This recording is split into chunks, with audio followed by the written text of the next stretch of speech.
It's a pleasure to introduce Donna Hendren Could you stand up there? And her brothers Gordon and Rod.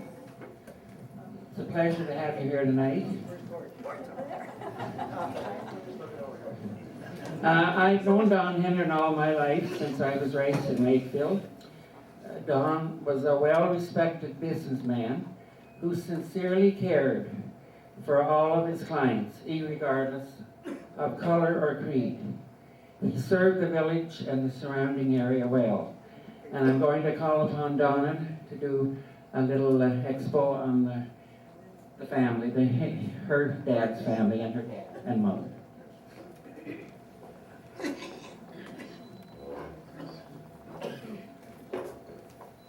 I think you might get a bit of a surprise because it's not too little.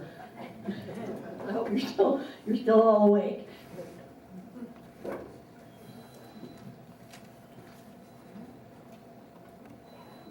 I can move over if you guys like to come up here.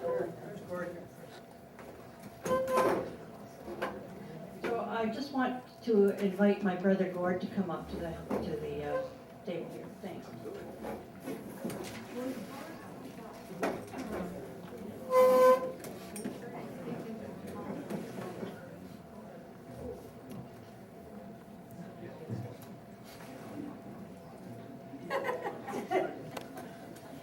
Good evening, ladies and gentlemen.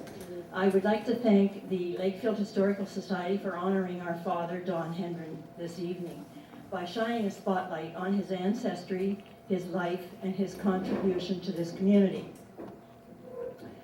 Your society plays an integral role in developing civic pride and responsibility by educating citizens about their past. Please raise your hand at the back if you can't hear me. I thought I might have to use my teacher voice.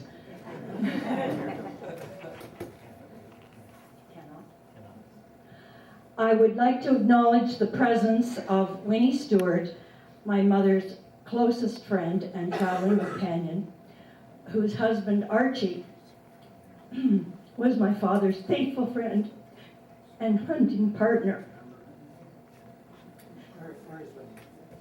And Winnie, well, you all know Winnie. Winnie's right here. And also two of my first cousins, Ian Young and his wife Shirley from Toronto. Would you mind?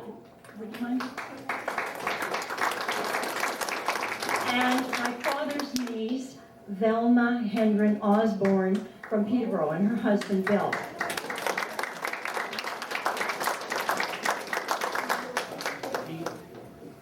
And Keith, I didn't see you there, and their son, and Keith Hendren too. And I know that Doris Huffman was hoping to be here tonight and sends her regrets. Thank you to you all for your efforts in coming tonight. Can you hear me better if I stand up? Yes. Yes, okay. Preparing for this evening brought many surprises and allowed me personally to relive many pleasant experiences and to put them in context. One of the first surprises was that I'm Sheila Garrett's second cousin. But that's for another evening, Sheila. I should mention that the research undertaken on the family ancestry was done online for the most part, in chat rooms, websites of Peterborough County, Dummer and Douro townships, Ireland, Scotland, and England. The name Hendren means at the highest hill. Its origin can be traced to a town in Middlesex County, England, called Hendon. Its citizens supported William the Conqueror, who invaded in 1066. They were then granted land in the area. Over the years, the Hendons migrated to the north, where they were known by various names: Hendren, Henderson, Hendry, O. Henry, and O. Hendren. It is probable that the Hendrens were moved from Scotland to Northern Ireland under James I's plan to grant land to his supporters. We trace our ancestry directly back to Thomas Hendren, born in County Antrim, Northern Ireland, in 1789. He, his wife Isabella, and their 6 children emigrated to Dummer County in 1832. He was our great-great-great-grandfather. Dummer County had just opened up in 1831. They were not part of the Irish settlers brought over by Peter Robinson, but we can imagine that they followed the same path. A torturous trip across the wild Atlantic, up the St. Lawrence to York, Toronto, then to Cobourg, and by scow to Little Lake. Their move preceded the mass emigration of 1835 to 42, caused by the potato famine in the north, in the south as well. Each settler was granted 100 acres of land and given between $150 and $400 for a log cabin. In comparison to Douro County, Dummer County immigrants were not given farm implements or cows, and their food rations were smaller. Each settler had to sign a contract. At the end of 4 years, he had to start paying 1 shilling per acre. After 8 years, he would have full title to the land and would have paid $80 for it. The land was stony and inhospitable, and many farmers abandoned their land. Not the Hendrens. One of Thomas Hendren's sons, John, lived on the old homestead with his wife, Jemima, and their 6 children.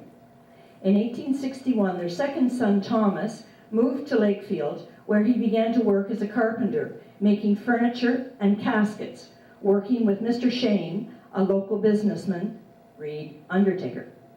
It is interesting to note that funeral homes didn't really exist until the late 1800s. Until that time, families laid out the deceased in their parlor, held a wake, then took them directly to the cemetery. We've all heard stories of the Irish wakes where there are lots of tears, but also dancing, laughing, and whiskey, and for all I know, you've even been to some. Their tradition gradually disappeared in Ontario, and Thomas Hendren saw his opportunity. He bought the furniture and undertaking business from Mr. Shane in 1880 and established the Hendren Funeral Home at the corner of Queen and Albert Street, where Millage's Plumbing used to be and the store Stuff is now. My grandfather, George Grant Hendren, was one of Thomas and Hannah Webster's 8 children. He was born in 1877. In 1897, he joined the Northwest Mounted Police, today the RCMP, and was stationed out west. Then he was seconded by the British to be one of Lord Roberts' bodyguards during the Boer War in South Africa. These men had to be in top physical form, crack shots, and excellent horsemen. At the end of the war, George left the Northwest Mounted Police and went into the funeral business with his father. He married Gertrude Blewett in 1905, and they had 4 children: Ralph, Iva, Mary, and Donald, the youngest. In 1920, my grandfather retired, bought a farm south of Peterborough, and started raising silver black foxes to be used in the fashion industry. My nephew Michael has brought along a silver fox stole given to my mother by my grandfather, and I'll show you right now.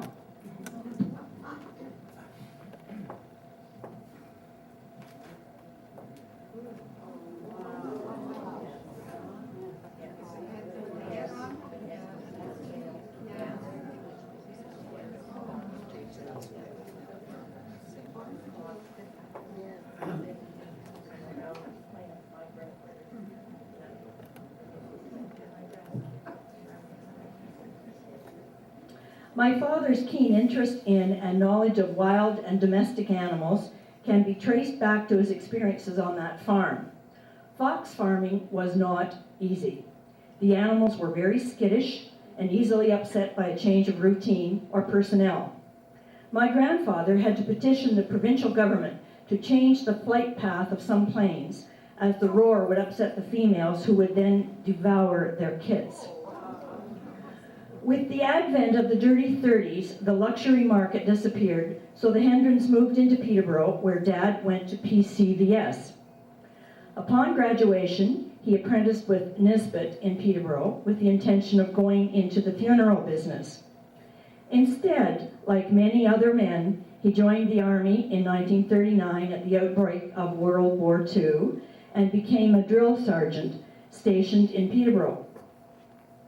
His imposing physical presence, erect posture, and booming voice served him well. Didn't hurt as a father either. At the same time, he played football on the Peterborough Panthers rugby team. We call it football today. And let me read a player summary from an official program, which, would you believe, I just discovered last night.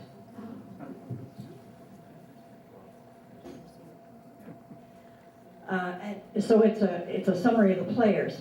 Don Hendren, snap, is the captain of the team and is a former ORFU player who was picked as all-Canadian centre. When Don decided to play for the Panthers, he filled the hardest and most vital position on any football team. Don is also a deadly centre secondary man. And so that's from 1946.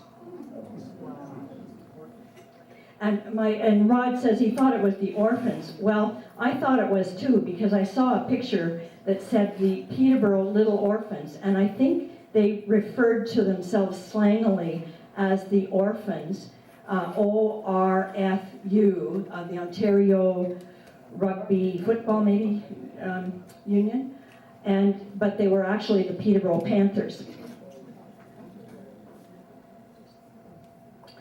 In 1943, Dad remustered to the RCAF, becoming a rear gunner in a Lancaster bomber.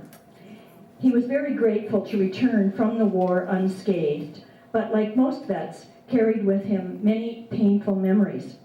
I do recall one so-called war story, though. Once he and a friend were on leave and found themselves desperately looking for a hotel room. Dad invoked the name of a famous English cricketer at the time, Paddy Hendren, saying they were cousins. He got the last room, but not before the manager showed him a picture of his so-called cousin Paddy. He was black.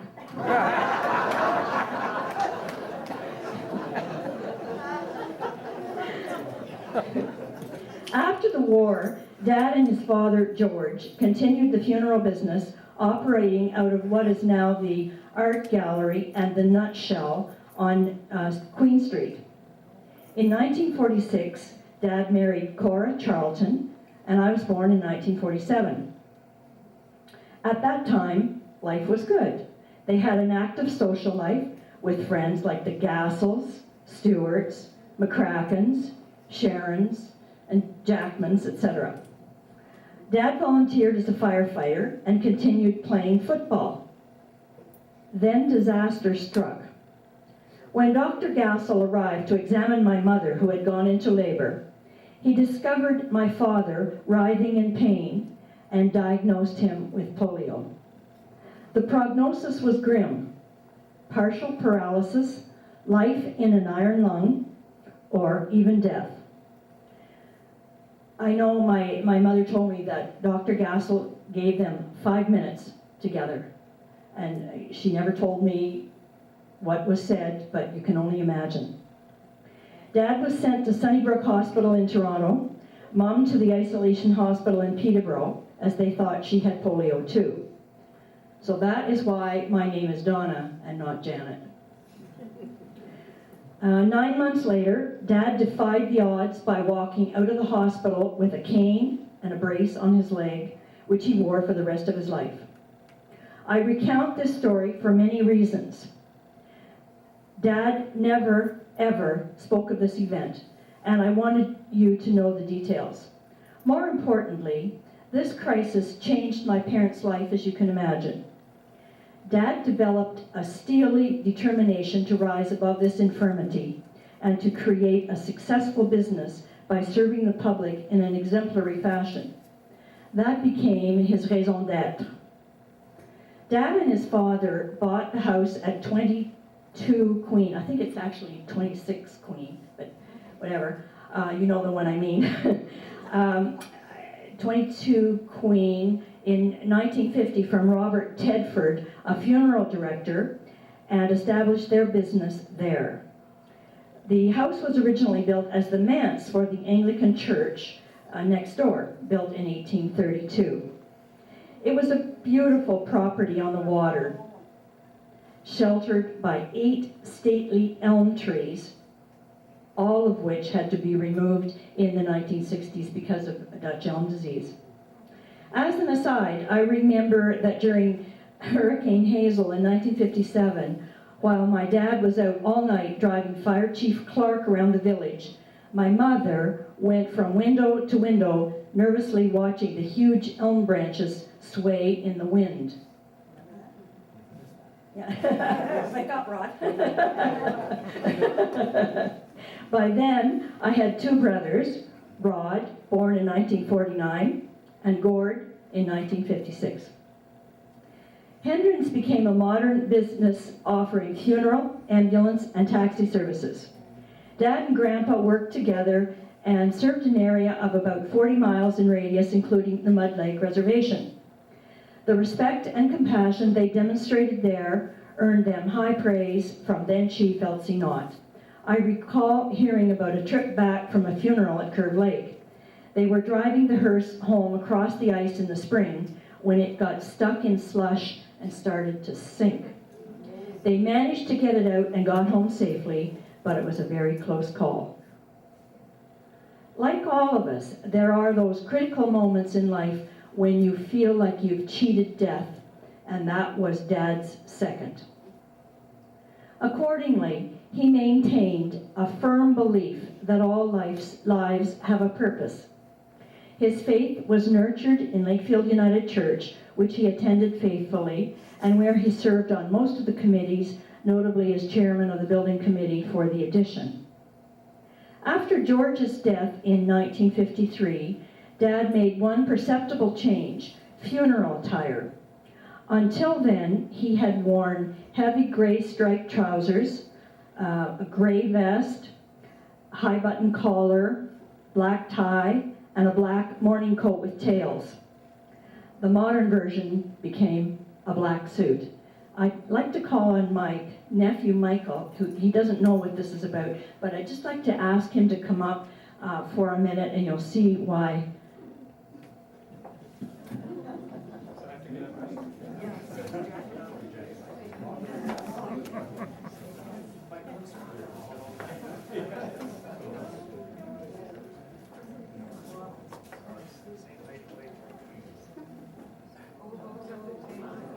Michael is the same height and weight as Mike, maybe. A little bit more muscular, he says. And this was the morning coat. Here are the gray trousers. I'm embarrassed to say that my son wore them on Halloween one year.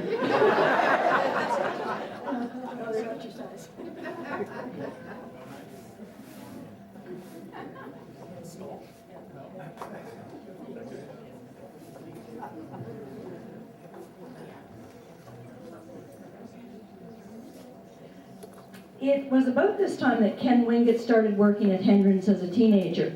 He will elaborate, I'm sure, but I can say that it was a felicitous relationship of 47 years. Ken's sincere interest in people, his sense of humor, his loyalty and dedication were integral to the Hendren reputation for service and integrity. I'd be remiss if I did not mention the solid but discreet contribution of both my mother and Dorothy Wingate. As Olive Diefenbaker once said, behind every successful man, there is a surprised woman.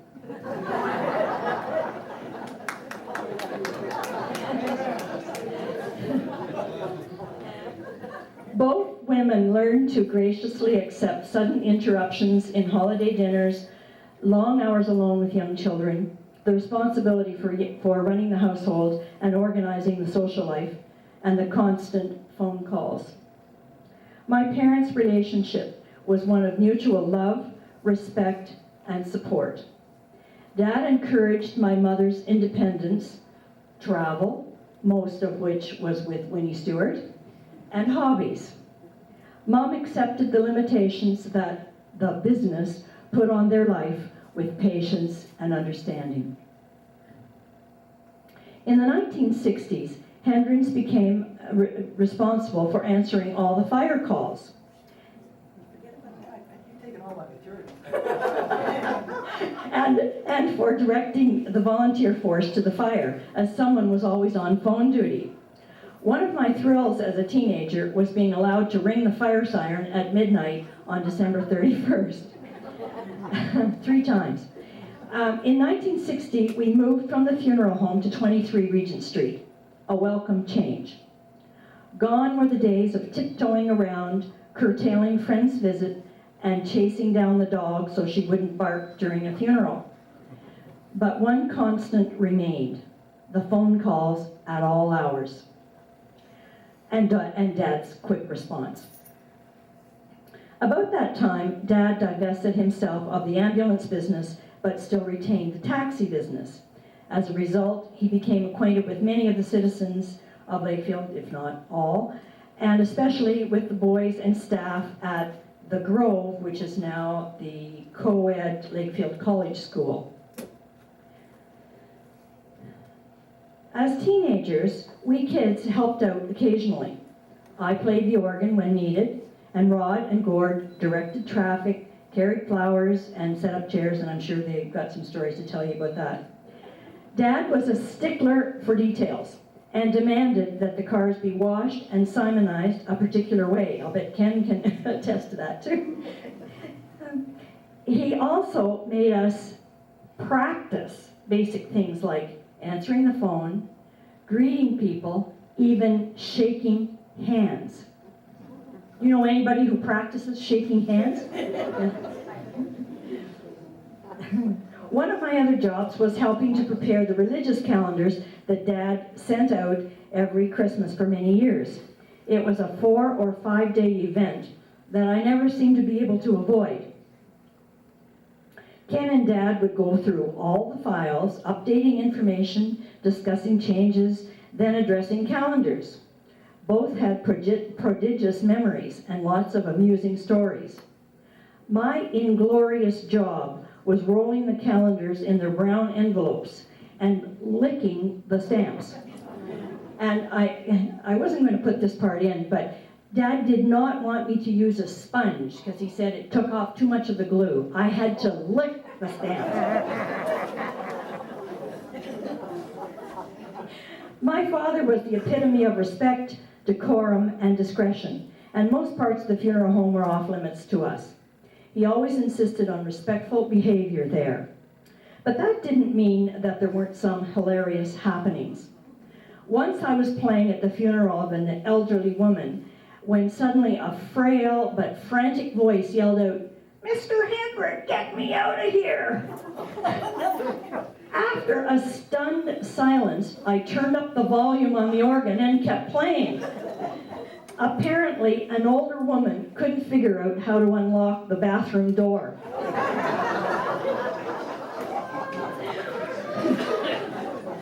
New friends were often morbidly curious about the funeral home, but we were under strict orders not to discuss anything, not that we knew anything. Dad and Ken once built a large stone barbecue outside, I suspect so that my mother could cook in the summer without creating too many cooking odors in the house. As we were walking through the backyard, this new friend got a horrified look on her face and said, "Do you cremate people here?" And there were Dad and Ken shoveling ashes out of this huge barbecue. Dad was quite an innovator. If something broke, he tried to fix it himself. If he needed something, he tried to create it himself. I'm sure Ken can give you plenty of examples from the business, but here is one personal one. Dad loved and raised for a time yellow labs. Bonnie was the first. He drove her around in his Jeep and trained her as a duck retriever on the river. At that time, Rod and I were water skiing, and Bonnie used to get very enthusiastic. So Dad rigged up a surfboard with an air mattress for her, and she became the surfboarding champion of Lakefield. And ladies and gentlemen, my, I think, cousin and friend, Helen Charlton Briggs, actually brought along a clip showing Rod, Gord, Bonnie, and I, and this is from the Peterborough Examiner in July 1960. So there is the proof that the dog was a water skier. And Rod's saying I'm taking all his lines. Rod's just going to sit here for the rest of the evening because I've taken all his stuff.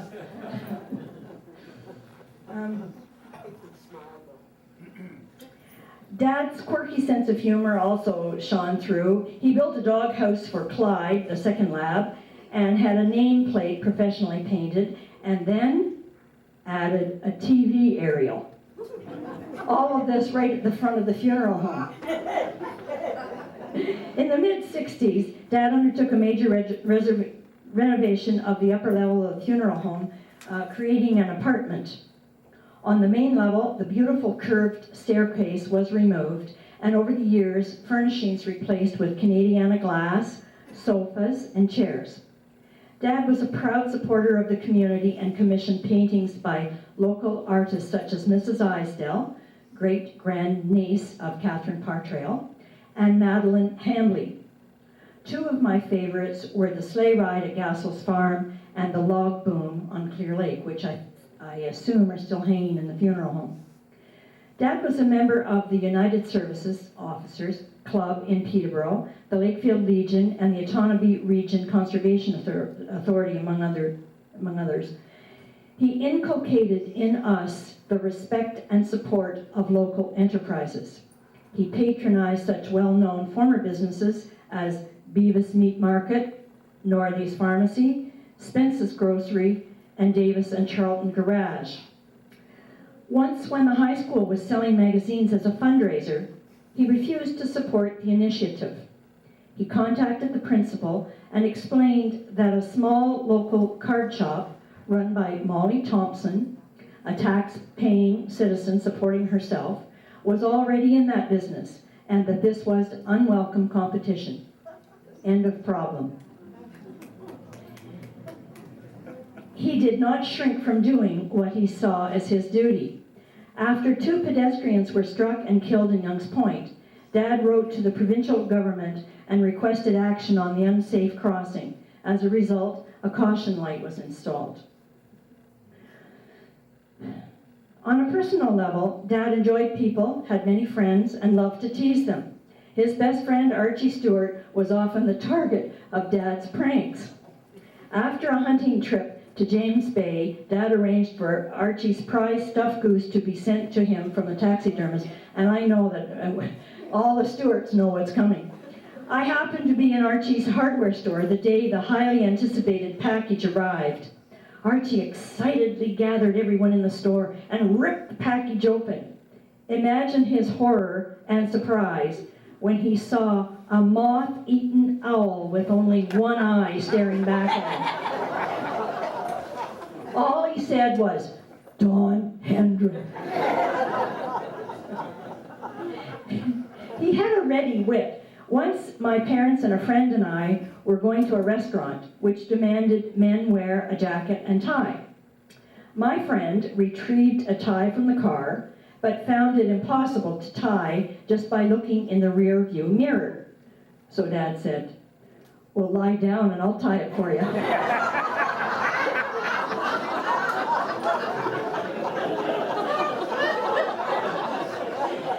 You may know that for a while there was another funeral home in Regent Street that was sold, and the house changed hands a few times.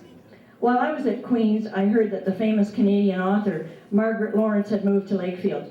I asked Dad if he knew who she was, and he said, "Oh yeah, he'd met her while doing yard work," and remarked to her, "Oh yes, you're the lady that lives in the other funeral home." Dad never pressured me or my brothers to take over the business, and our parents were supportive of our career choices. A lifetime of dealing with people under stress finally took a toll, and the time came for Dad to sell the business. He had many offers, but demurred. Not a big chain. Someone with local roots and an understanding of the community. Someone who would maintain service and honor the Hendren name. Larry and Mary Soder, née Polsine, and she's here tonight, fit the bill perfectly. Their massive renovation and modernization of the business was necessary and welcome, but ended all too soon with Larry's untimely death. Thankfully, they sold the business to another outstanding person, Scott Davidson, who has further expanded the business to Norwood and Bobcaygeon while maintaining the reputation of 3 generations of Hendrens. In retirement, Dad kept up his interest in duck, goose, deer, and moose hunting as long as possible. On one occasion, a cousin of my mother's arrived while she was out. His name was Norman Jewison, the famous movie director of such films as In the Heat of the Night, Jesus Christ Superstar, The Hurricane. He made the mistake of asking Dad about hunting, whereupon Dad demonstrated how to make a birch bark horn, call a moose out of the woods, and proudly illustrated his crow calls and duck calls. They spent the entire visit talking about hunting. So much for Hollywood. Dad loved his Jeep and his dogs, and all were easily recognized by local citizens. After the demise of his beloved dogs, he kept the Jeep and found a new calling in retirement: snowplowing. He was the only person in Lakefield who was happy to hear there was a storm coming. He'd be out at 6 o'clock the next morning, plowing all the neighbors' driveways. Dad had a few years to relax, get to know his grandchildren, enjoy the cottage and the great outdoors before his death 18 years ago in 1998. At his visitation, the family was overwhelmed by the number of people paying their respects. They told stories of his generosity, honesty, and of course, his sense of humor. His legacy of service, integrity, and compassion, coupled with the dedication to the community, lives on and is an inspiration. And over to my brothers, and I know I have to apologize to them because I sort of covered a lot. Thank you, Donna. Okay, I got nothing. But I'm really sure we have the same dad from what I understand. See, when Donna was a valedictorian and a Target Scholar, she's organized. When did you write all this? When did you do all this? Last couple months? Okay, I did it this morning. So there'll be some overlap, but I'm going to go with it anyways. You know, it's hard to compress, I guess, 79 years of his life into précis notes, but I recall when I started writing this morning that in Pew 63 at United Church, Dad had decided that I should learn how to take précis notes when Reverend Valentine was doing his sermon. And I would do that, and then I'd have to repeat the sermon back to him at lunch. Yeah, Mrs. Valentine here?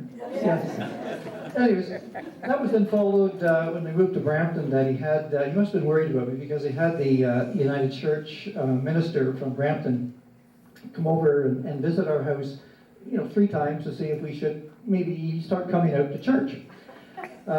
This kind of encouragement, I can say, didn't work. But what he did teach and all of that, and it's whether it's a humanist a view or it's a Christian view, is he always said, treat your neighbor the way you want to be treated. And that's the way I have lived my business life and personal life. And we've gone forward from there, and that was a very true statement. It's hard to believe that it goes back to 1988, and it's hard to believe that the funeral home was sold back in 1987 and sold to Larry Soder and Mary. I had the thank you, but I think it's almost redundant. I wanted to thank the organizing committee for the hard work they do. I also wanted to thank Scott Davidson. My dad would be so proud of the expansion that you have completed into Bobcaygeon and down into Norwood. And as my sister has also referenced, Dorothy and Ken. They were like family to us. They propped up my parents. Always, they were really I would say, the gold standard of Christian people. They were there. They were loyal. As my dad aged and he forgot some things along the trail, Ken was there and propped him up. Ken was always there 24/7. Never complained when he had to get up at 3 a.m. On a funeral call. Of course, Dad always teased Ken and Dorothy that he needed a referral because he had told Ken to go and visit this lovely looking girl at the Royal Bank. And Shy Ken did do that, and the rest is history. I must reference also that Ken did, when we were living above the funeral home, he was babysitting me one night, and he did have to tie me to the bed. Don Hendren, well, he never wanted to retire at 67. Heart surgery did it. Why? And well, as Donna has astutely mentioned, he lived to serve this community in the most difficult time of their lives. Every detail of a funeral would be pondered, family needs, location of flowers, etc. He was a perfectionist. Even if someone were nearing the end, he would not go away. He would want to be there to serve in the correct capacity. He was just that dedicated. A large sign, I'm going to say outside the morgue, and it said respect. And there was a line that you didn't cross with my dad with respect to funerals and respect, and he demanded that, and we had to give that to him.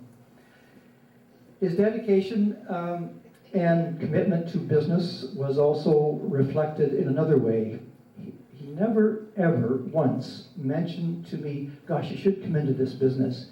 He wanted, if I ever wanted to do that, it was going to be from the heart. It would have to be for the right reasons. If it wasn't part of your DNA, he didn't want us being involved. At the age of 40, I decided I was going to have my own business, and he was retired at the age 67, and because of the heart surgery. And obviously he was reluctant to sell. At that time I reflected on purchasing the business, and I talked to my wife, who's always a goer and supporter, and she said, well, if you want to do this, we'll do it. And when I talked to my dad about it, it was at that moment that I saw his face light up, and I saw him smile, and I realized that how much it meant to him to pass it off to a fourth generation. Unfortunately, it wasn't to be. And even when my wife, we'd come to Lakefield for the weekend, we'd go to church, and my wife would dress up this lovely black outfit with a white silk scarf. And Dad would say, gosh, you would be good at the door. And so she did do that. And then he, after a few times, he said, the only thing, Mary Lou, what you're doing is, everything is great, you're doing well, just don't smile so much.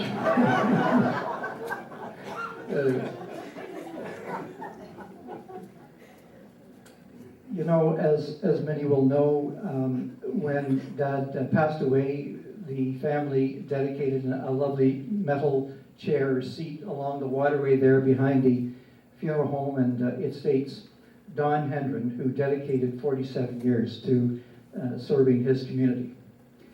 Okay, work. Man, this guy could work. He was a workaholic. He'd be up at 6 or 6:30. When the funeral was on, he would be coming home at between 10:30 and 11 after setting up chairs, he and Ken and family. He was active, as Donna mentioned, he was active in business, hunting, fishing, the physical work. You know, I never ever thought of my dad as handicapped. And when handicapped parking came in, one time he had taken me in the car because we were going down to Peterborough, down to Lansdowne. There was a men's store down there. He wanted to buy a shirt. And we pulled into a handicapped parking spot. And I said, Dad, that's a handicapped parking spot. And he said, well, I'm handicapped. And I've only heard him ever say that once. And he was just the type of guy who was so active that we never thought of that. And as Donna has, stolen this material again, apart from his day job, he chaired the United Church building expansion. And I'm going to guess that was in the early 1960s. I'm not sure of that, but in around there.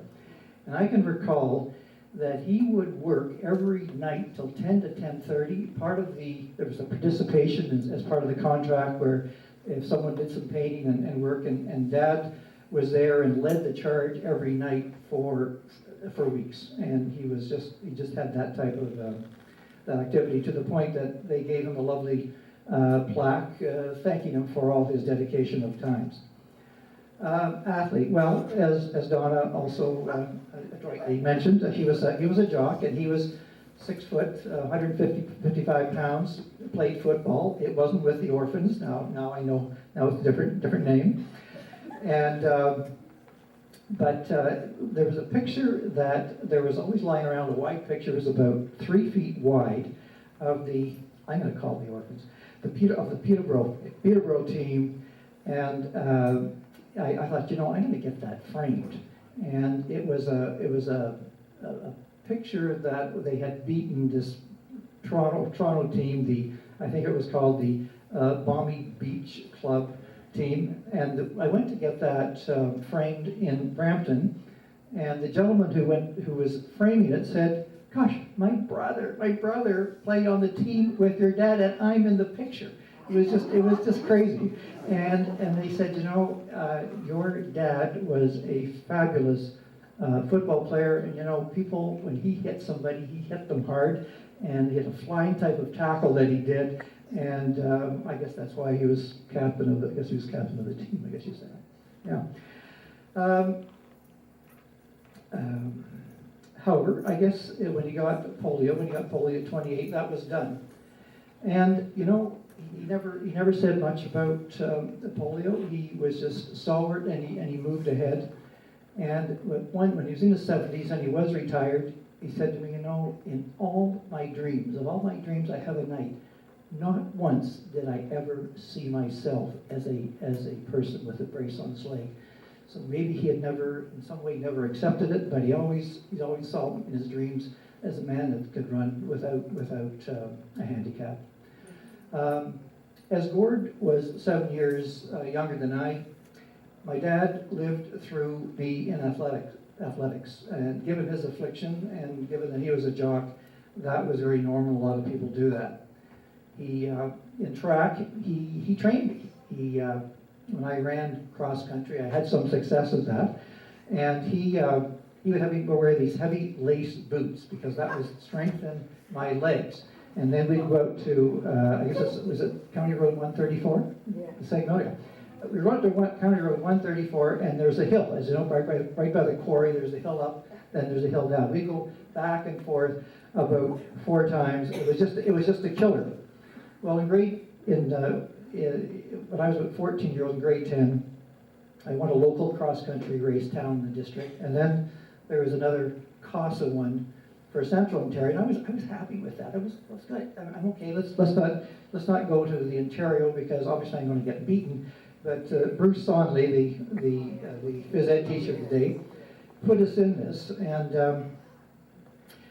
the Lakefield bus. The race was going to start at 1 o'clock, and the Lakefield bus arrived at 1 minute to 1. 2 minutes to 1. There were 300 people lined up the starting line, all ready to go. Luckily, my dad had gotten there before the race started. He held up the race. He held up the race because he thought his boy could have a shot at winning this. Of course, I was happy if I missed. If I missed, I was thinking, two wins is good. But no, he held up the freaking race. So we jump out of this bus. I just have enough time to put the shoes on. I don't even know the course. And we, 350 people start off down this race. Well, gosh, I'm in 4th. I think 4th is good. Fourth. Nothing wrong with 4th. And then because we trained on these hills, we came to a hill. I could now push off the top of that hill. Now I'm in third. Went a little further, another hill showed up, boom, I'm in second. And then the last one, we're in second. Second's good run. Second's okay. Come to the very last hill, it was a really steep hill. Again, that training came through. All of a sudden, bingo! I'm out there. I'm number one. And I had to ask my dad on the way by. He was saying, "Just run, son, just run! Where's the finish line?" And down there. Anyway, so we won, and that was a great moment. And obviously, he was very much a part of that. The dogs, well, he loved dogs. Donna has mentioned that. One story that she did leave me. When we were kids, there was Don maybe 4 or 5, and we had Bonnie. He was a lovely lab. Dad would put six quarters in Bonnie's mouth just before he went in to get his hair cut at Barney Edwards, and Bonnie would sit there. Dad would get his hair cut, and then he'd get up out of Barney's chair and say, "Okay, Bonnie, you pay," and she would spit. She would spit out the change. She never swallowed it. Donna, my sister forgot to mention that she named Clyde. I remember we were sitting out the back porch one day, and Bonnie had passed on, and the new dog. What are we going to call it? Donna came up with the Clyde. You did. Yeah, that was one good thing you did.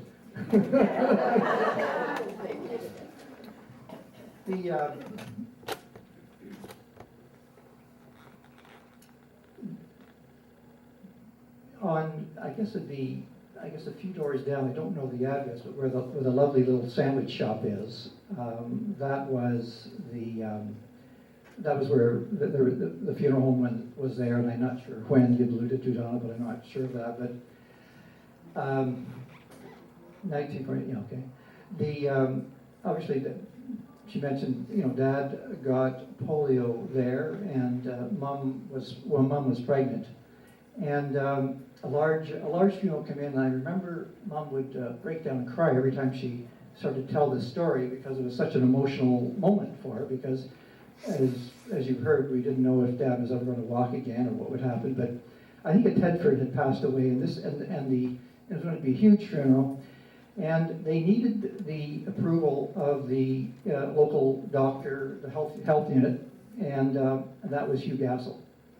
And Hugh Gassel hadn't been in practice a long time, and so he had to make the call whether there was going to be a funeral, because at that time they just didn't know, what caused polio. 2 people on the football team, my dad and another person, had come down with polio, and they thought it because they were passing the water from the same drinking water from one person to the next. So in classic Dr. Gassel fashion, my mom would tell the story that Hugh came in, and in about 5 seconds said, "You wash down the walls, the funeral goes." And so there was no delaying with him. So I guess Ken and I think it would have been George Hendren helped wash down the walls that night. And if there ever had been a problem in that funeral, we would have been sued. Gassel would have been finished. And from that moment forward, the Gassel family and the Hendren family, there was an unspoken bond between them, and my parents greatly respected Hugh Gassel.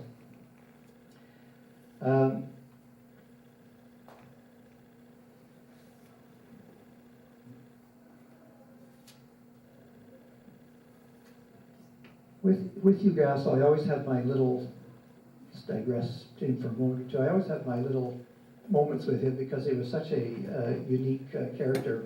When I had to go over to his office, you'd be in the waiting room, and then you'd come into another, inner office. There were 3 or 4 of those, and they always had, sports magazine or Time magazine. I'd grab one if I hadn't, read one of those for a while, and I'd sit in his chair in one of his little offices. Well, of course, Hugh would go back and forth. I knew he knew I was there. But as long as I was sitting in his chair, he wasn't going to take care of me, but nothing's going to happen. So I after I'd read an article, I started reading, I'd go sit where I was supposed to, and bingo, he would come in and say, how can I help you, Hendren? Another time with Hugh, just digress one more moment, this is kind of classic Hugh Gassel, was we had a ski jump in front of the cottage, and it was a Sunday afternoon, and perhaps I had had a drink or two, and somebody said, why don't you go over the ski jump? I don't have a ski jump. Maybe you should go over the ski jump. I said, yeah, okay. So instead of just going over the ski jump, I decided to do a 360 where you wrap the rope around your back so you can twirl, you do right around, and it's a great little, crowd pleaser move.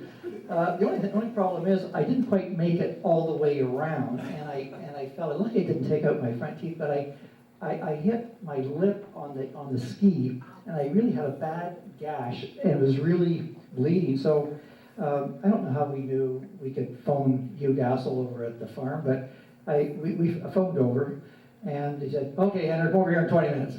So we get over there, and Gassel comes out. He had a little bag. He's coming out of the house at the farm, and he looks at me and he's going, "Okay, Hendren, you're going to need 4 stitches. You're going to put it through your lip. It's going to hurt like hell, and I'm going to enjoy doing it."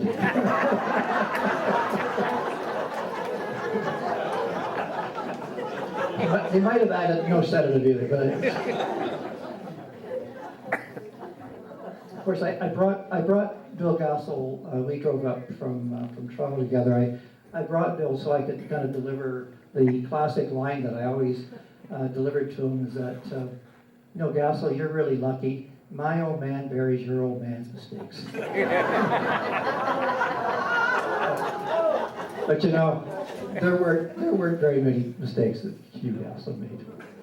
So I have next caption here. I won't be too much longer. Financial overview. Well, because of the Eric Anderson, we had a funeral home. We had maybe 75% of the business, and Mr. Anderson had the remainder. And unfortunately, that was just the difference of making a reasonable living and not making a reasonable living. So what did we do? Well, we had all these variations of cash flow. We had the taxi service, we had the ambulance service, and then we had the 24/7 answering the siren, or excuse me, answering the fire calls and ringing the siren.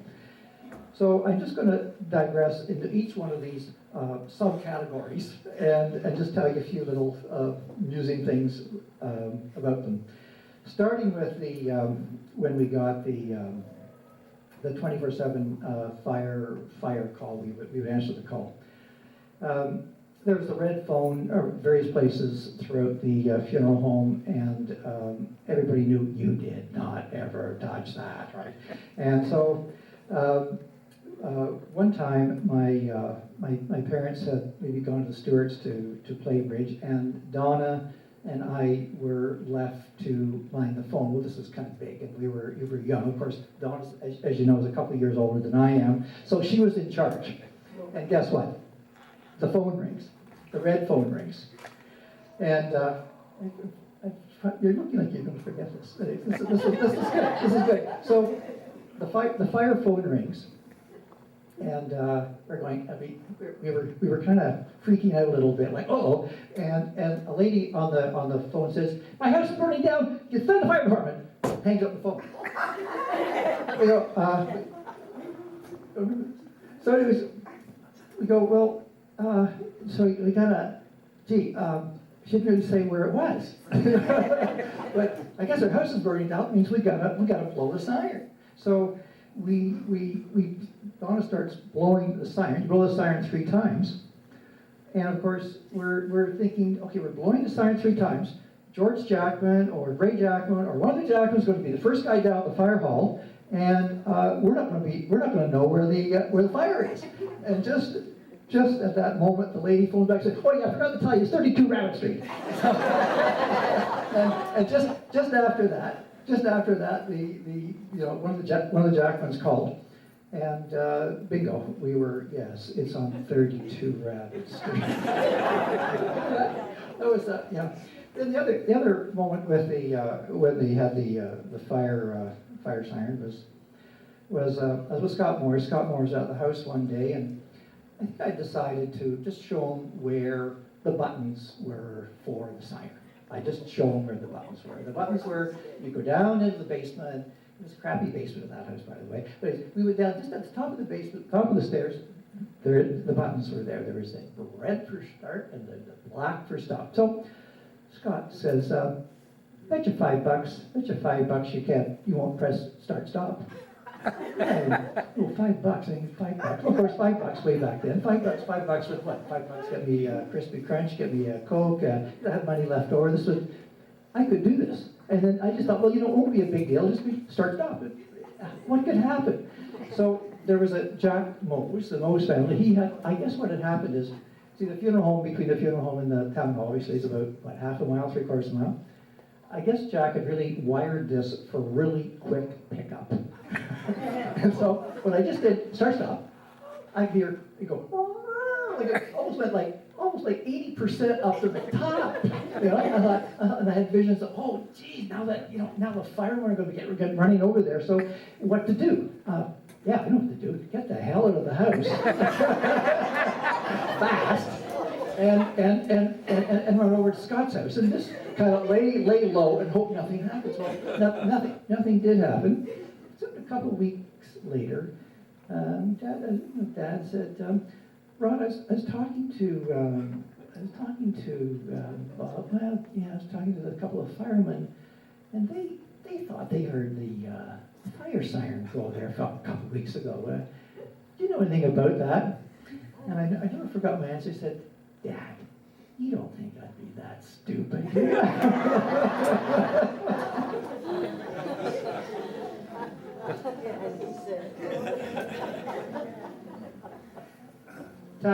The taxi service. Well, Donna Barr, so we did taxi service for the Grove, but I always enjoyed and got delegated to helping the elderly ladies from the IGA back to their house, and I was helped them with their bag and drive them home, and then a couple weeks later say to my mom, oh, Ronnie, he's such a nice boy.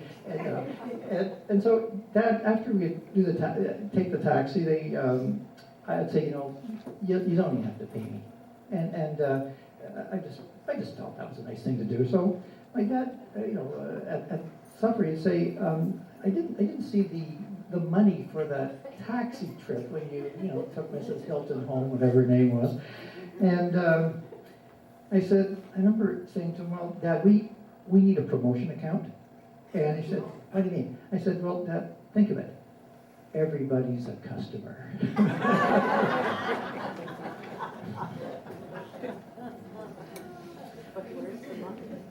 On the, taxi, I remember as a kid, on a Sunday night, I can't remember this, June Fraser, the Fraser Estate just above Burley Falls.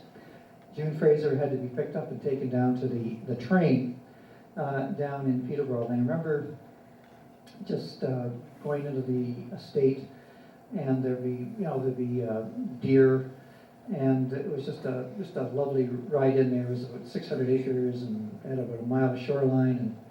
And I find it ironic now that our son with the land trust is now with the Stony Lake Cottage Association attempting to acquire the Fraser estate, kind of as we speak. And Gordon K. Fraser, to his credit, tried to dedicate his estate to Parks Canada, but they thought it'd be a liability and they wouldn't accept the gift. The current gift will be very many millions.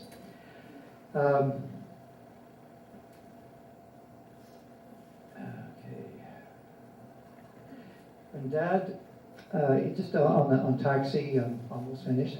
On the taxi, there was one more incident. I was sent down to pick up a lady at the hospital who had broken her arm, and bring her back to Lakefield.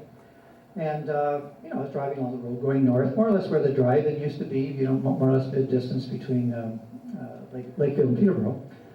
And I guess there was an accident up the top of the hill, and I was kind of looking at that, and it was kind of been raining, and lo and behold, the car was making a left-hand turn onto a side road, and I didn't quite see that, and I smashed into the back of it. And I remember jumping out of the car, and I'm going to the front of the car, oh gee, my dad's gonna kill me, I know he's gonna kill me, he's gonna kill me, and I'm getting worried and yelling like this, and then I hear the little voice of the lady who had the broken arm. She was crumpled up down in the seat, said, "What about me?" "What about you? The bumper's not." Anyways. Yeah. I went on to great lengths that week, because I then had I backed a car, a station wagon, first into the I didn't realize that the car door was open, and so I didn't want to back in slowly. I want to back in fast, of course. And of course, I backed in fast, so that crunched that door. And then the same week I think I broke a window on the boat window, but I thought my dad was just going to shoot me at the end of that week, but he said no. Amazingly, even though he was very particular and all that kind of stuff, he said, no, I don't want you to lose your confidence. You go, there's a taxi call, you go take it. I said, you sure? I remember doing that. Ambulance service, another profit center. the ambulance service, I always would explain to people at an early age how I learned to learn a conflict of interest. I said, well, here's how this works. See, an ambulance would be called. We're going to get paid for the ambulance call, and let's say we're slow getting up there, and say for whatever reason the person's already passed away. We just my dad has clips on the side. We just clip on the dark curtains, and we bring them back to the funeral home. We got a call there too. That's how it works. But we had a couple situations when Ray Jackman was the chief, fire chief. There was we went up to 3 calls, because in those days you had to get the resuscitator. I think I'm looking at George here. I don't you would know that, but you have to get the resuscitator, and we take the ambulance, take the resuscitator. We had 3 unfortunate calls where the person didn't make it. Well, Ray Jackman and I would just have a little joke for the next 10 years about how we were 0 for 3, and then I'd say to him, well, gee, I think my dad wants to put you on the payroll, and we'd fool around like that for many years. One of the great moments we had in the ambulance was a fellow up in the Nephilim mines, was down as well, and he was fixing a motor, and the fumes from the motor overtook him, and he was smart enough to get himself positioned there. But when they pulled him out of the well, this man wasn't breathing. We rushed the resuscitator up there, and Hugh Gassa was there, and this fellow was brought back to life, and we had to rush him down to the Peterborough Hospital. And I remember as a teenager, driving the ambulance, having the red flashers out, and being able to drive through Lakefield at high speed, the siren blowing, and as a teenager, it was a great moment. The most memorable ambulance call my dad ever had was the OPP called him, and he had to go over to the First Nations people of Curve Lake. There'd been a terrible fight. It was the middle of summer, and as Dad tells the story, he went over there, and the gentleman hadn't moved for some time, and he had a toucan. It was about 90 degrees, but he still had a toucan. There'd been a terrible fight, and he wasn't dead. He was breathing, but he hadn't moved. So anyways, in those days, without the technology, everybody got their hands under gentleman's body and so on, got him into the stretcher, and the police called ahead to the Peterborough Hospital, because this was important. He hadn't moved. So they start down the road from Curve Lake out to the main highway, and let's say his name is Josh. Josh says, "Don, is that you?" And Dad says, "Oh, you're okay." And the gentleman says, "Well, you know, I had to play possum. I had to play possum back there, or I was going to get killed." Dad says, well, you did a really good job. And so he says, well, Don, is there, look, you know, I'm okay. Is there any chance you could just stop the ambulance and I'll just get out and I'll cut through the woods and I'll go back to my house and everything's fine. Well, Dad said, well, look, here's the problem. You know, the OPP have called me, and if you do that, I won't get paid for the ambulance. And he said, well, Don, I want you to get paid. So, you know, we'll go to the hospital. Dad said, drive on for a few more minutes. He said, Don, look, I gotta have a pee. Is there any chance you could just stop the ambulance? So, Dad said, well, I don't know. Come on, we gotta get to the house. He said, well, no, Don, I don't want to wet your nice sheet. So he jumps out, does his business, and it was really crazy because he jumps back into the thing, you know, got the blankets up all around him, and away they go off to the hospital, had a nice chat, get to within a couple blocks of the Peterborough Hospital, and Dad said, okay, well, look, Josh, you know, you're going to have to play possum again. No, Don, no problem. So they pull up to the emergency. Of course, the police have phoned ahead. The nurses are there, and has he talked? No, he's been unconscious all this time. and Dad said, we pull out the cotton, and as I watched them go by, I could just see just a little twinkle, just a little smirk, and that got paid.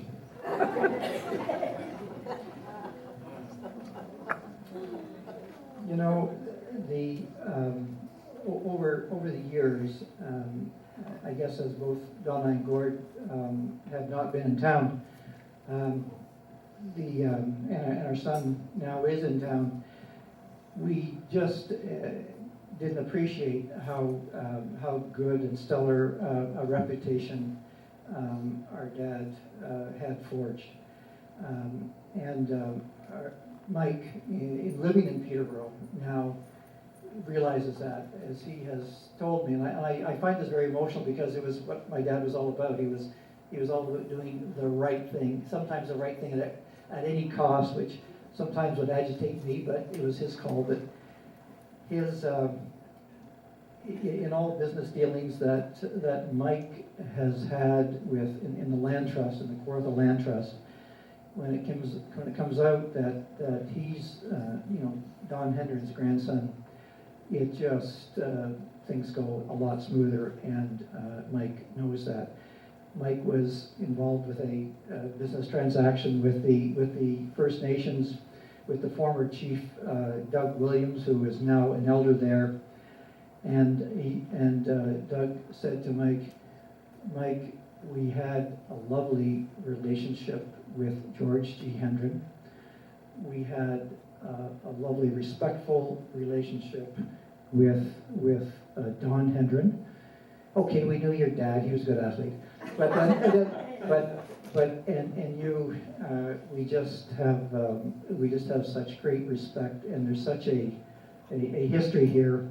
And they anteed up for a chunk of money, a big chunk of money, when Mike was securing the Boyd Island in Bobcaygeon, which would be 1,100 acre island, which would be the largest island dedication in southern Ontario, and that was just recently accomplished at the end of December. So one of my dad's expression was, you don't get a second chance to make a first impression, and he taught us that, and I think he that's pretty well sums him up.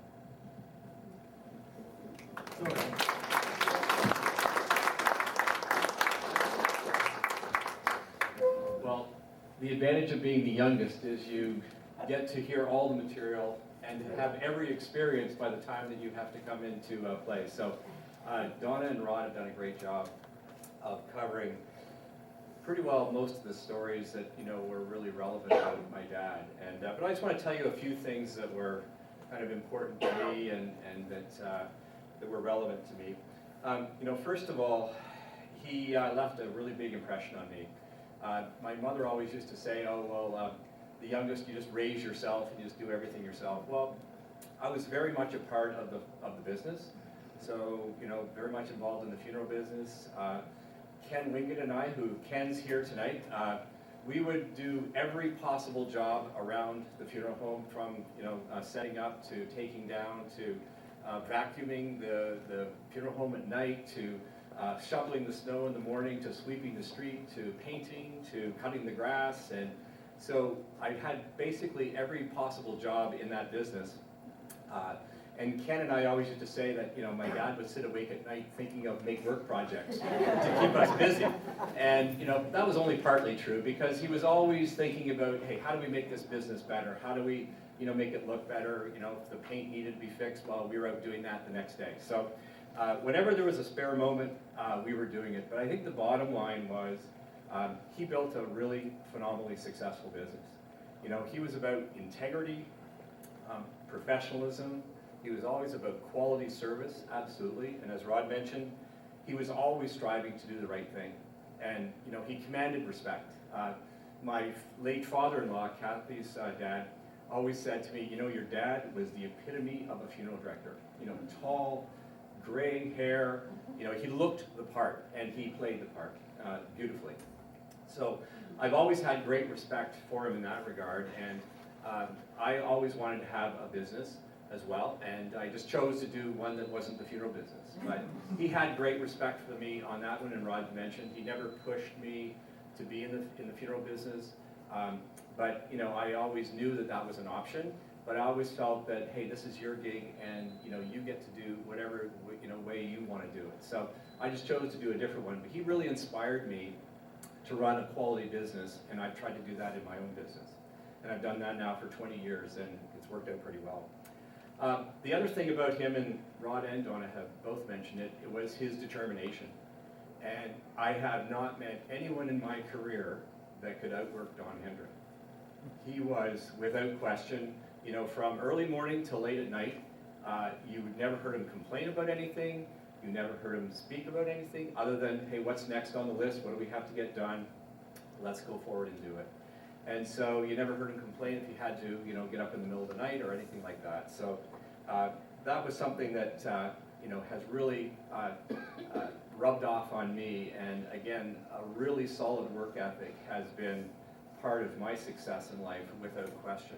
And, often I think of my dad in terms of if you have to do something and maybe you're not so, crazy about doing it, and it's, you're tired. I think about him and I go, what would he do? And he said, well, he'd just get up and do it. So, I kind of think my problems were small and my challenges were small, compared to what he had to deal with. The other thing was respect, and, it's been mentioned, so again, I'm kind of batting third in the lineup here, but, it is a big deal. And, today, in today's world, respect is not given enough credit, in the sense that people aren't respected as much as they should be. And, institutions don't respect you the way they used to. And, Don had a real sense of respect for people, because of his business, for sure, but that rubbed off. And he had that in every aspect of his life. And again, that's something that I've tried to do with my family, with my friends, and in business. And, it makes a difference, and people do notice it when you have that kind of respect. And I certainly took that away from him. And so the final thing I want to talk a little bit is about duck hunting. Dad was very much into the outdoors, and he loved to go moose hunting and deer hunting. I didn't do as much of that in terms of the moose hunting and the deer hunting, but we did a lot of duck hunting together. We went on a number of occasions around Lakefield, but a couple of times we went up with my cousin Ian, who's here, up to Lake Nipissing. And we had a couple of great adventures, more than a couple, by the way. But one that really stands out was one particular day, and this was the last time that my dad came duck hunting with us. We got all set up, and the weather was spectacular. Like, it was warm, it was sunny, it was like, usually it was raining and freezing, and you're shivering, and you're thinking, oh my God, why am I here? But this was a beautiful day. And so there was Ian, Dawn, and myself.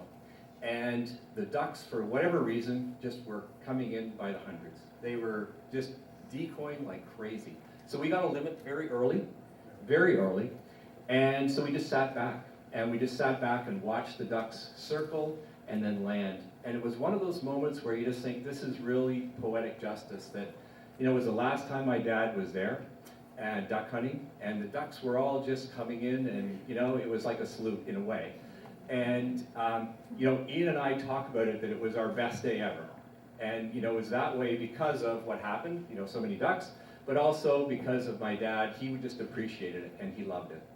So it was one of those moments where you look back, you know, duck hunting is about, you know, so it's a lot of hassle. You have to get up early in the morning, but it's about camaraderie. It's about going and doing something together, and it's about, you know, dealing with all the elements and having fun. So that was one of the great moments that we had with him. So look, I guess as the third sibling to speak here, I want to thank everyone for coming tonight. This has been very nice. I mean, Kathy, my wife, and my three girls, Emily, Laura, and Julia. Julia is here tonight with me. We love coming to Lakefield. We still love this area, and we really enjoy the town, and we always enjoy coming back here. There's so many great memories and so many wonderful people that we really enjoy coming here. So thank you for coming tonight and listening. I don't know if there are any other people who are going to speak, so I'll turn it over to them.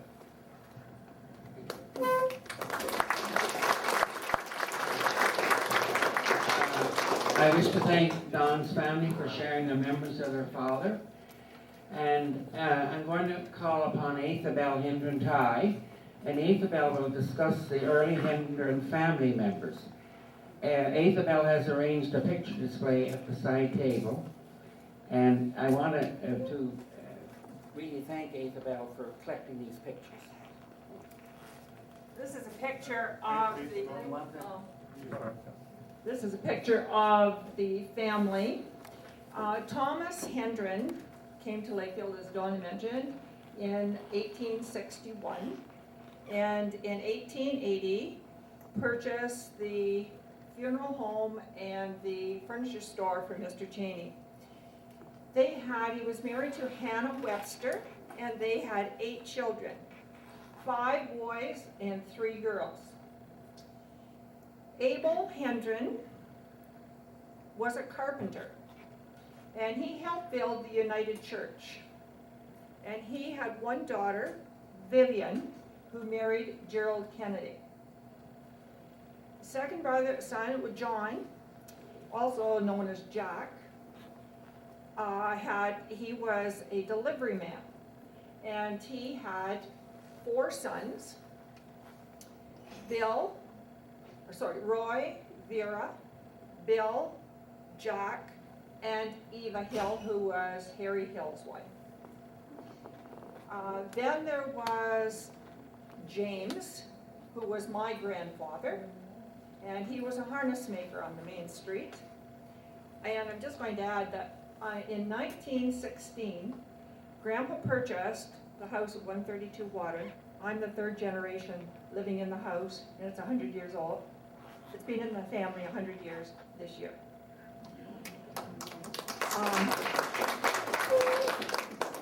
Then George had 4 children, as Donna has pointed out, Mary and Iva and Ralph and Don. And there was a 5th son, and his name was Reginald. But Reginald died at a young age, was not married, and had no children. There were 3 girls: Minnie, who was married to Mr. Hunter, and they had 2 children; Alice Kennedy, who was married to a veterinarian; and Charles. The second one was Emma, and Emma had no children, but she was married to Tom Rose. And they lived in the little stone house going into Jackson's Park. And Tom was the caretaker for Jackson's Park. And third one was Ella, who married Mr. Walton, and they had 1 son, Laverne.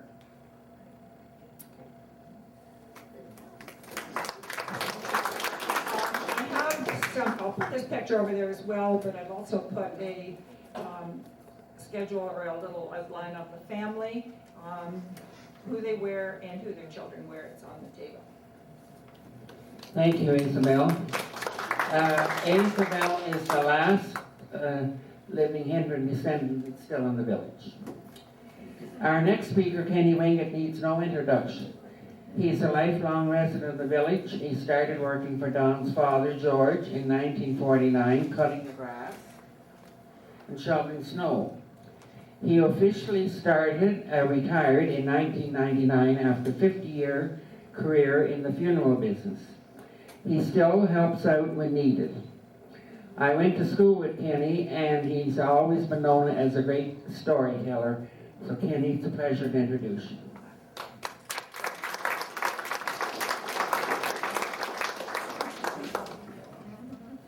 Well, I'm here tonight as a reluctant speaker because public speaking isn't really my talent. But it is a good night to be here because it's been great to renew the acquaintances of the Hendren family. And not only Rod and Donna and Gord and their family, but some of the extended family, like Ian and others that I haven't seen in a long time. But before I begin sharing some of my remarks, I just want to fill you in a bit on these guys here. Donna was a hellion. When she was 2 or 3 years old, you had to put her in a harness and a leash, or you couldn't keep her anywhere. She would just run if you didn't keep her tied down. Rod was another bit of a rascal too. There was times when I was working, we had to stay at the funeral home if Don and Cora were out to answer the telephones. And sometimes I had the privilege of putting them to bed. And I was told specifically that Rod was to be in bed at a certain time. But he was determined that he wasn't going to be there. But I was equally determined that he was. So I tied him in bed. And I don't think he's ever forgiven me. Well, Gord, he was a pretty good little guy. When he was 5 years old, he worked for the village. The village men in those days would sweep the streets and shovel the sand into the truck. As soon as Gord saw them there, he was out with a shovel. And he did more work than them. He just followed them all the way up the street. The other thing I'd like to mention about Gord, he mentioned about Gord and he and I working together. Don never liked to see people idle. He never was idle himself. But there was always little jobs he could find for the folks to do, I think you remember. But I'm not sure Gord was just as keen about it, because his favorite expression was, another make-work project by Don. Remember that, Gord? Oh, I do.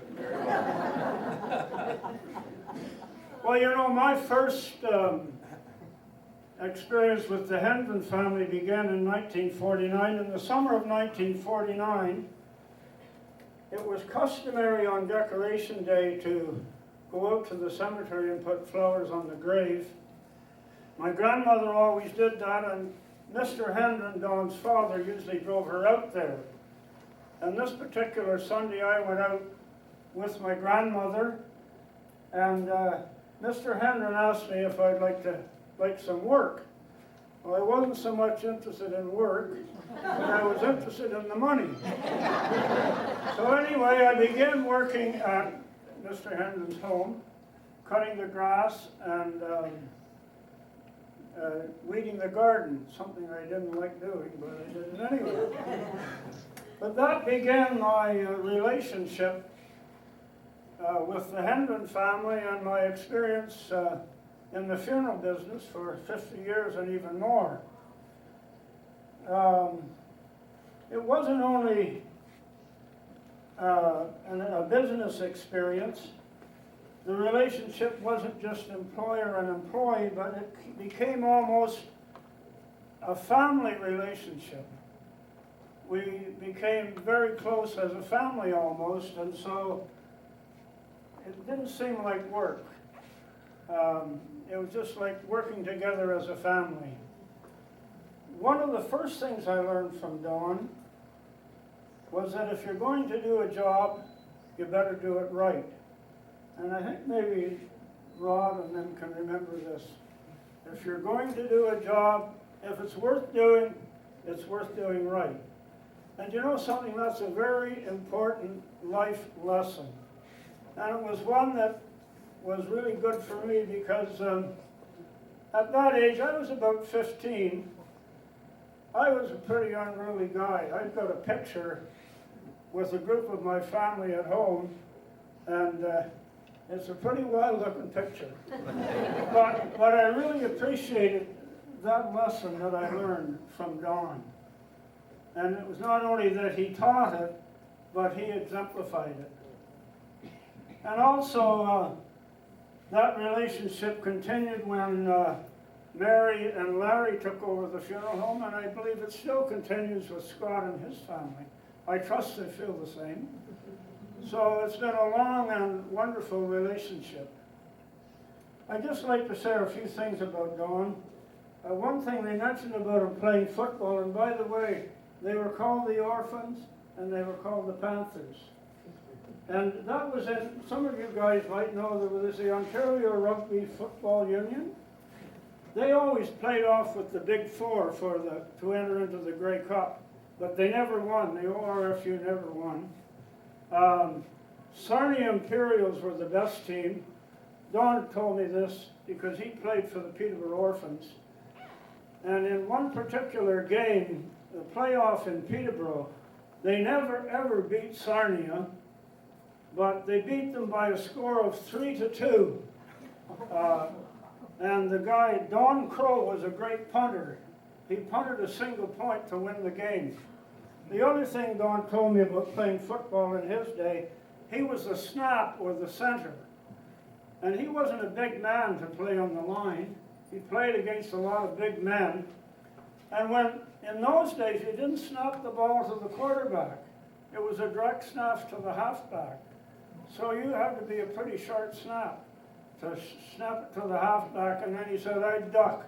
Most of the guys were bigger than him.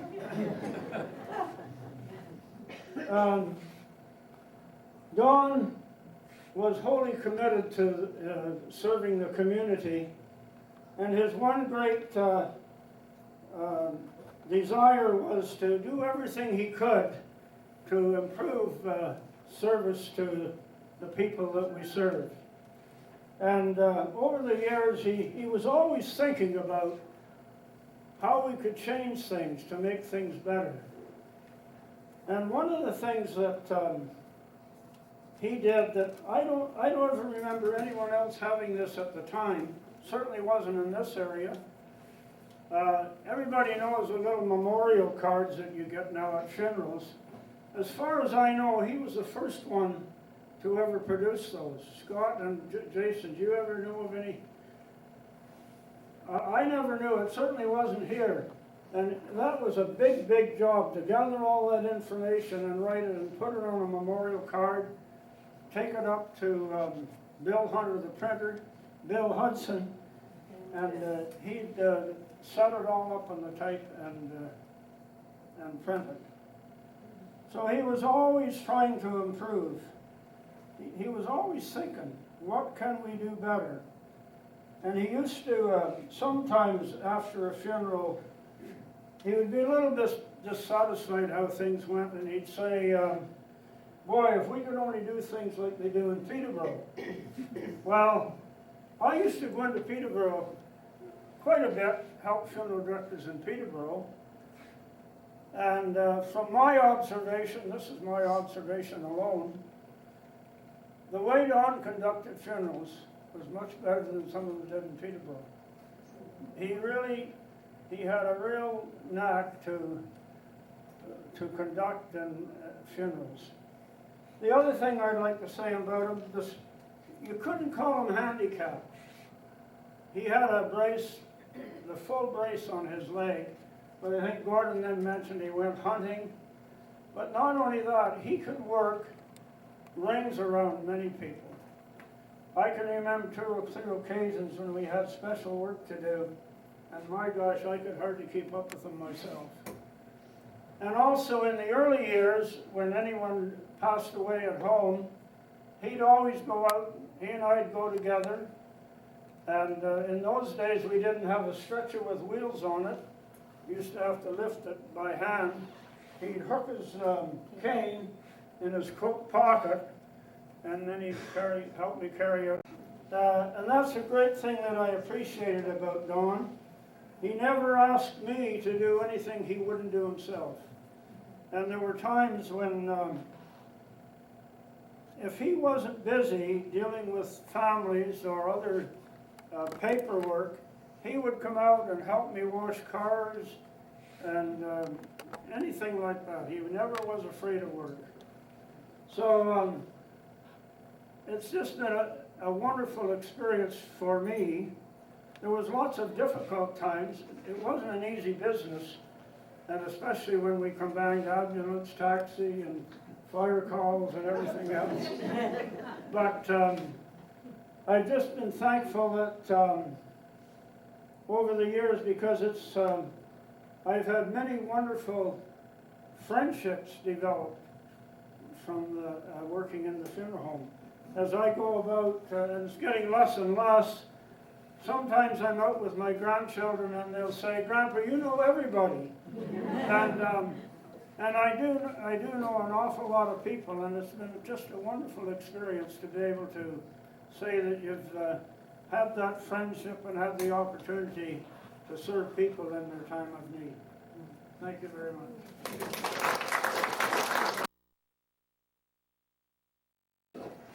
But over the years, on occasion, my husband had bumped into Don at different functions or different places, and Don then knew the relationship that Larry was married to a girl from Peterborough, or from Lakefield, pardon me, who, by the way, went to school with your daughter. And so one day back in February 1987, my mother called all excited. "I've just bumped into Don on the street," and he said very casually, "Let that son-in-law of yours know that it's time to retire." And I entertained a talk from him. So Larry called Don early February 1987, and that was the start of a few months, actually, of conversation and meetings and exchange of philosophies and unexpected last-minute trips to Lakefield, dinner at the Hendren's house with 2 small children, 5 and 6, and 7 o'clock in the morning phone calls from Don. "Larry, what do you think of this?" Or, "How would you handle this situation?" And after many months, and of course knowing that there were many other people in this queue that were very interested too in becoming the next very proud owner of Hendren Funeral Home, it became agreed that the Soders would be blessed with the opportunity to come and serve Lakefield when Don retired. So, like everything he did, it was a very deliberate process. He thought it out very, very deeply, and he asked a lot of questions, and it was all about, how would you do this? What do you think? How could we do it better? And I might add that Scott Davidson's not looking at me. That when it came time for us to do the same thing, I think we applied the same process. And it becomes almost like selling your firstborn child. You know, like, this is something you've poured your heart and soul into over the years. And so, to Don's credit, it wasn't something he took lightly. It was a very hard thing to do. When we did become the proud owners, we had Ken and Dorothy in our court helping us. My kids even went and stayed with Ken and Dorothy one year when we went on holiday because our plans fell through and Dorothy rose to the occasion and taught Mark how to make card houses, I remember. But it's been an absolute honor to serve Lakefield, and Don certainly set the mark very high for all of us to aspire to do the job that he would have done. And I just thank him for the opportunity, and thank the village for being so welcoming to us when we did come. It's been a real journey. Thank you. Thank you, Mary. Scott Davidson, the present owner of Hendren Funeral Home, will now tell of his career as a funeral director. Scott.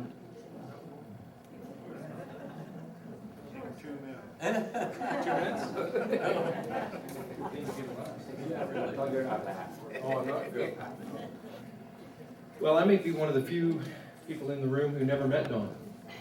There aren't many in this room who probably didn't meet Don.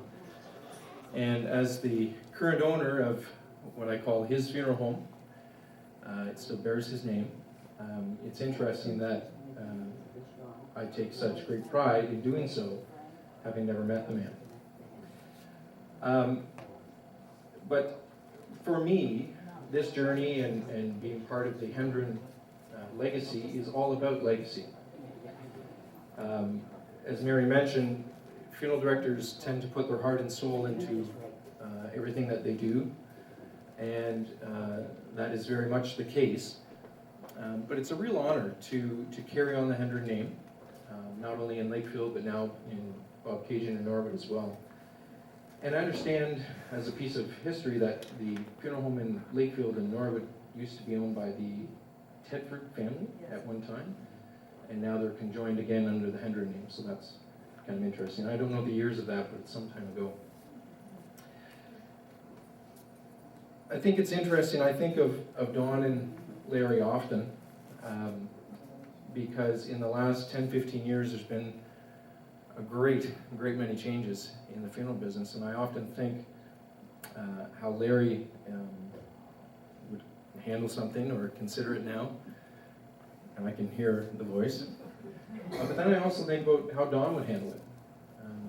You know, for many years, funeral service didn't undergo a lot of change, but increasingly in the last number of years, there's been a great deal of change, and I've always wondered, not knowing Don, how he would have handled that. But I'm sure very well. It was interesting, Ken said to me many years ago that, you know, I never got to meet Don Hendren, but Ken thinks that he and I would have got along just great. So that's a real honor, a real tribute. I want to share a couple of little stories.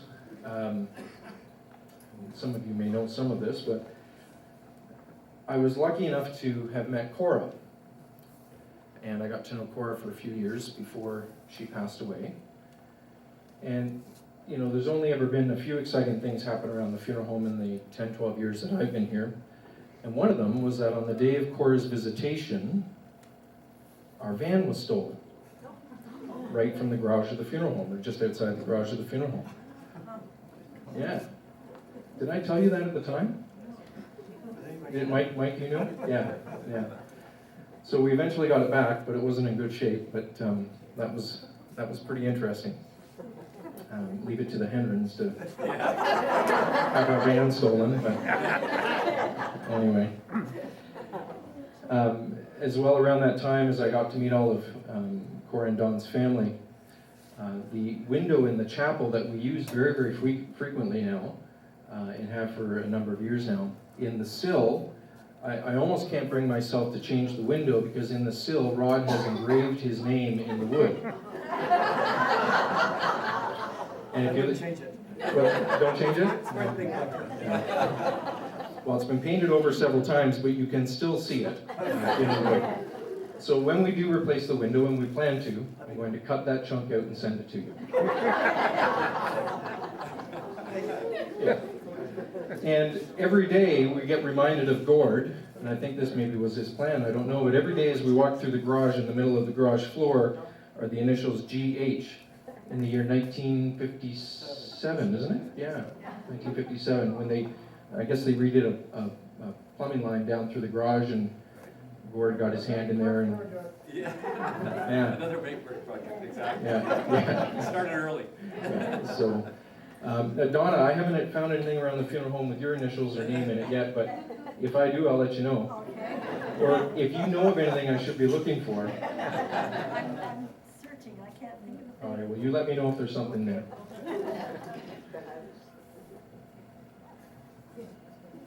I've got to tell you, I've learned so much tonight.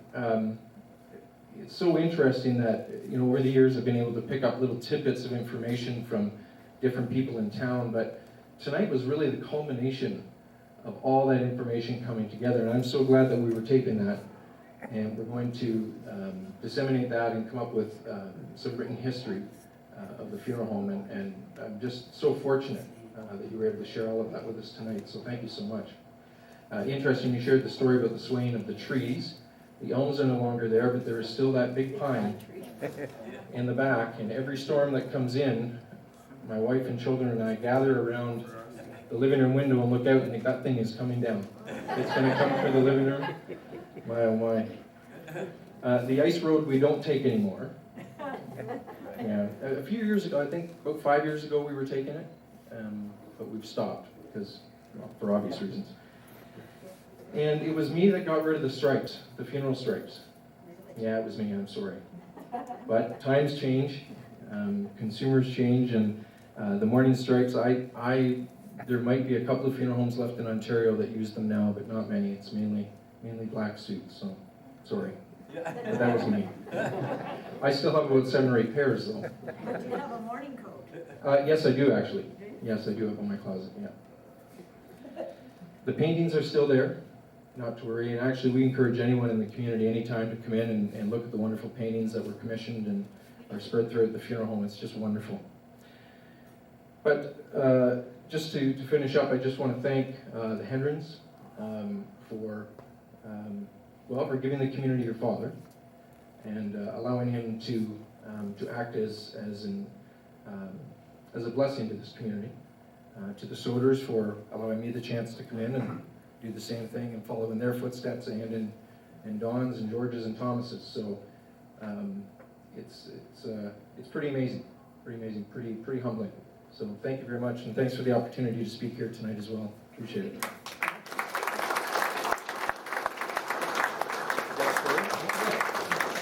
One thing, they mentioned about dogs. Don was a great dog lover. He had 2 dogs, Bonnie and Clyde. But he used to tie the dog right out at the front of the funeral, just at the corner of the funeral home, which maybe seems kind of strange today. You wouldn't go to a funeral home and find a dog. But it was unbelievable how many people, if the dog wasn't there when they came into the funeral home, oh, where's Bonnie today? That was a very unique sort of thing, and yet it was something that people seemed to appreciate.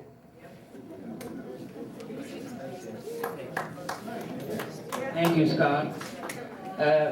I'm not familiar with our next speaker, but Jennifer Clark has a letter written on the occasion of Charles McWilliam's funeral, and it's in connection with the Hendrens. So I'm going to call upon her to read excerpts. Jennifer? This letter was written in 1906. 1906. This is really just a little bit of history, and it mentions a few people in town that might be family members of yours. Charles McWilliams was my great-grandfather, and his wife's name was Jessie. This is a letter written to his wife Jessie by Effie McWilliams, who was married to Walter Preston. I don't know if anybody knew Walter Preston. They had the farm up on Preston Road. Anyways, she says, my dear Jessie, Paul arrived in Peterborough on 5:30 train, and George Hendren met the train. Also Bob, and I'm not sure who Bob was, but also Bob with a rig arriving here about 7:30 o'clock as it was raining. Walter and Charlie, that's Walter Preston, and Charlie was my grandmother's brother. He was only about 10 at the time. Remained overnight, coming on the morning train. and Fred came up from Hastings. The funeral was at 2 o'clock this afternoon. Bert, who was my great-grandfather, his name was Charles Herbert McWilliams. Bert looked lovely and just sleeping, and was so nice after the long journey.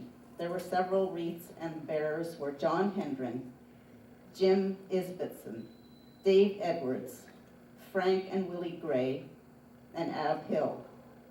The Methodist minister, Mr. Leggett, officiated. I won't read the rest. Thank you, Donna. Now, Donna, I'm going to correct you on one thing that a typical teacher that I am, or was. She referred to Durrow and Dummer County, it should be township, but you know. Anyway, it's very interesting to discover now that Durrow and Dummer are one township. So all the rivalry's gone. Well, the Hendrens came from the dumber side of Durham. When my father died, Don gave me a book of poems on death and dying. I'm going to conclude by reading one of these poems, which I feel epitomizes Don's life. It's called The Measure of a Man. Not how did he die, but how did he live? Not what did he gain, but what did he give? These are the units to measure the worth of a person as a person, irregardless of birth. Not what was one's station, but had he a heart? How did he play his God-given part? Was he ever ready with a word of good cheer, to bring back a smile or to banish a tear? Not what was one's race, nor what was one's creed, but had he befriended those really in need? Not what did the sketch in the newspaper say, but how many were sorry when he passed away? Thank you very much.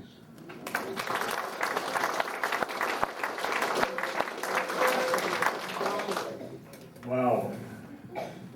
This has got to be a record, isn't it, Derry? 9 o'clock and we're not quite finished.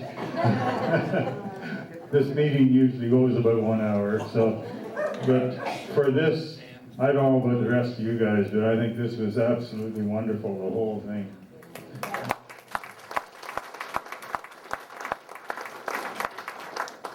Is Arnold here by any chance? No, Arnold Graham, who your father knew really well, and maybe you did too. I did. Yeah, he was going to say a few words, but I'm not sure why he's not here. But and right after we're finished, if you three would be kind enough to go over to that book, I'll meet you there. Okay. That's Arnold Graham that's there, actually. Does anyone else want to say a 5 or 10 second something? I've always been curious about all the beautiful antique glass pieces around and pressed glass and all that they have at Hendren's. Has that been passed down through the family over the years? Antique glass? Here, The don't. Lakefield glass. No, the Lakefield It's not glass. Lakefield glass. The Lakefield, can you hear me? No, you need to put it right up. The Lakefield glass That's okay. came basically from my mother's father, who, let me just get my times right here. There was a Mr. Brown with I think it had a knee on the end, who set up, he had been trained in Czechoslovakia and then went to England and emigrated to Canada and set up, he wanted to have a crystal making, a glass making factory, and he set up in Lakefield because they needed water and fine sand, both of which he could find here. He set up his business in 1913, and my grandfather, Charlton, who was the owner of the mill, Charlton Feed and Fuel, bought a number of pieces, was very impressed with his business, with his ability, and I think another businessman helped, my grandfather and other businessmen helped set this man up in business. Then the war came along a year later. He had produced by then quite a number of beautiful pieces of glass, and Gord could probably tell you about some of those. And then during the war, you know, he didn't produce anything because of the war effort. And then after the war in 1919, he was planning to reopen, and the night before he was to reopen, he passed away. So my grandfather, Charlton, had, and I guess he and the other businessmen then took back a number of the pieces of glass that had already been produced. Now, as far as I know, there are not there are not pieces of Lakefield glass in the funeral home. Scott, is that? Are you aware of those? No. Am I answering your question? Yes. There's depression glass. And the pressed glass was a different thing altogether. My mom and dad got interested. My mother in particular got interested in the Canadiana pressed glass and had an extensive collection. She used to go all over the place, and every time I traveled someplace, she'd have me pick up another goblet. She knew, exactly what she wanted. And this is sort of an interesting story related to the pressed glass. My dad got interested in the fact that, these were produced 100 or 150 years ago, and we should really be paying tribute to these people who had such great skill. And so he got interested in, at least he thought he might be interested in antiques. So they went to an auction. They'd never been to an auction. So they went to an auction where they were auctioning antiques. And my dad thought maybe it would be sort of fun to get a chair, a rocking chair, to put in the funeral home. And so this rocking chair came up, and he bid on it. Little did he know, not having ever bid at an auction before, he bought the whole set. So there was a sofa, or a settee, I guess, and 2 rocking chairs, and that's how it got started. I just like to know. Oh, Ken, now you're back again.